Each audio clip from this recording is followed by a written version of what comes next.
So this one, so 2.4, this has 16 units. Is this a deal?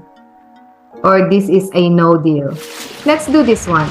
We're just doing it for computation, okay? Hindi tayo bibili ng 6 units. Napakaliit nito for a group. We're gonna buy more units. Okay, so this one is 875. Parang ayoko nito. Ito. Let's go to Hargrave. Ito, inikutan namin to ni Orly. Kasi yung location nito sa may Broadway. It's on the area malapit sa river. And property na to is ni-rehab siya in 2014. So, medyo newer, Class B asset. Yung location yata niyan, Mel, bandang downtown area, di ba? Yeah, Broadway. I think I saw that too. Broadway area. So this one, so 2.4, this has 16 units. 16 units. I believe I do have, okay, hold on. Titingnan ko yung ano nito. Let's search. Address, commercial address, number, address 49 Hargrave. 49 Hargrave.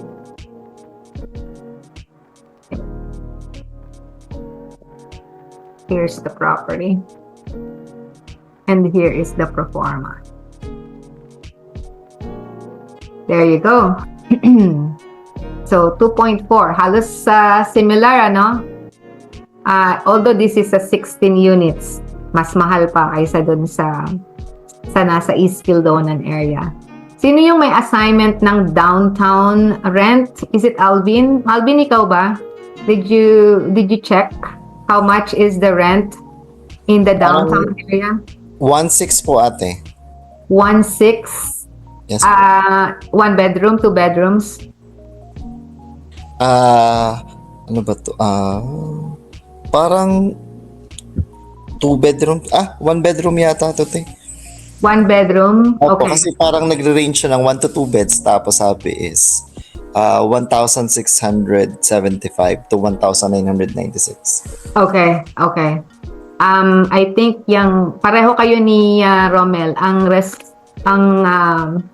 rent na yan is for the newer. Kasi di ba marami tayong newer units sa downtown area, like malapit sa RBC Convention Center, yung naandun sa may waterfront. Marami doong mga newly rehab heritage building na ginawang mga apartment blocks. So, yun yung mga ganong klaseng rent.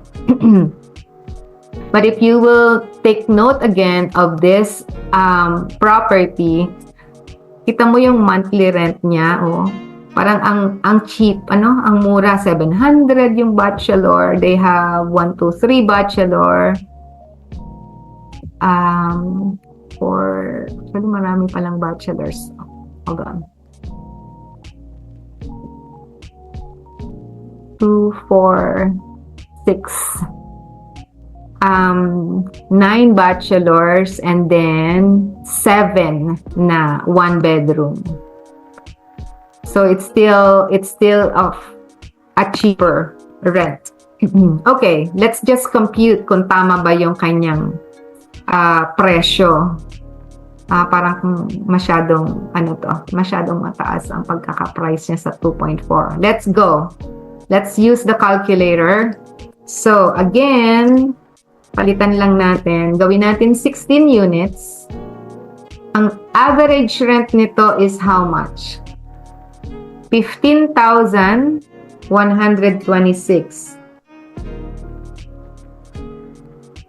Divided by 16. So we're only averaging 945. Is there an other income? Tingnan natin. Meron. Meron silang other income. Yun yung parking stall at saka laundry. Nakita niyo yan? So, ang yearly income ng parking stall is 5,243.04 plus ang laundry is 6,000 a year. So, that's other income. 11,243. Divided by the total income, 192,754.08. That's the one in green, the yearly. Magkano ang kanilang other income? What's the number that you get?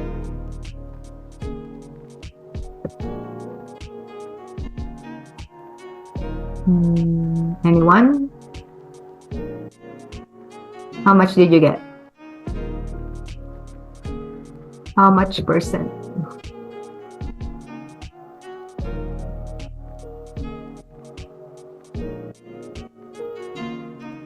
Did you get, ang nakuha ko dito, so 11,243.04,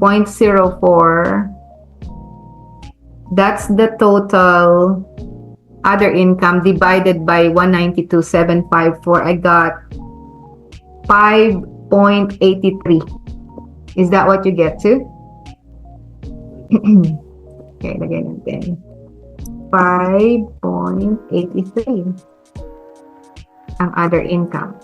So again, this is a property na fully occupied but lalagyan natin siya ng room for uncertainties, 95%. Okay, let's do that. Tapos, tingnan natin yung expense niya.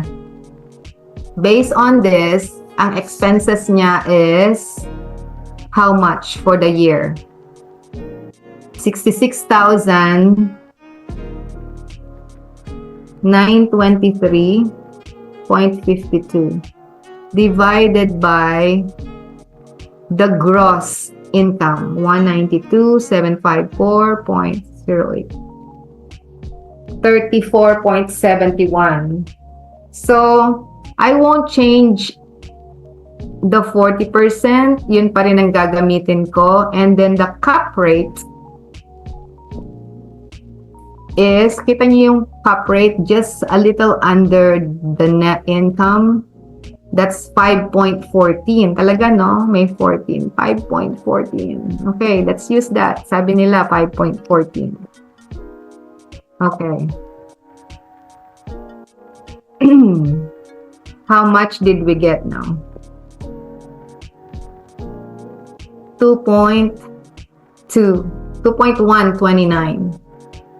Magkano yung asking price? That's their asking price. 2.450. Is this a deal?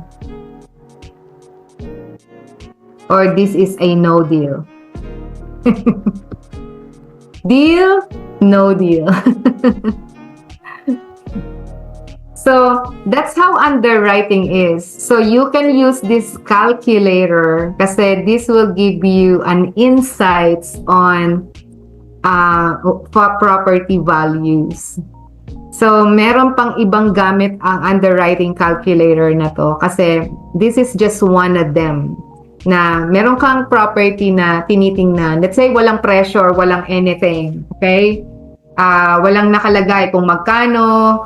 Basta ang alam mo lang, alam mo kung ilan yung units ng building na yon. And then, alam mo, nag-research ka, kagaya ni Romel at saka ni Alvin,